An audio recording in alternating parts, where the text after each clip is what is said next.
104.7 IFM. Report! Apektado umano ang supply ng bangus na ibinabagsak sa bayan ng Sual ayon silang tindera na dahilan ng mataas na presyohan ng produkto. Ang bangus na yun kaya mahal pa ang bangus. Kagaya maliliit, tatluan, 1 kilo yan, 200. Ang bangus ngayon.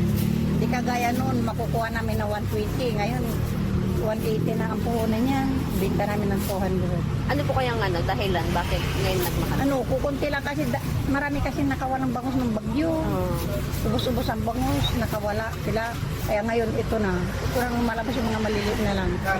Sa premring IFM News Tigupan, silang fish vendors sa Kuliglig Market, nagmumula pa sa Alaminos City at Bulinaw ang ibinabagsak na bangus sa Sual dahil madalas ay mas pinipili umanong ibenta ng mga fish growers ang nahaharvest na bangus sa Dagupan City.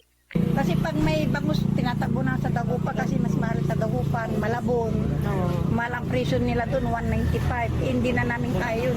Ang 5 pesos ang tubo namin, yelo pa namin, wala na. Kaya yun ang ginagawa namin, kumukuha kami na medyo maliit na lang.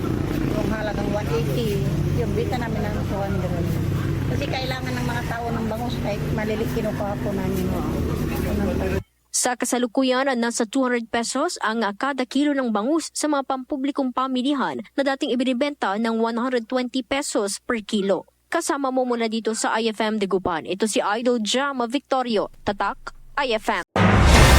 IFM News. IFM News. IFM News.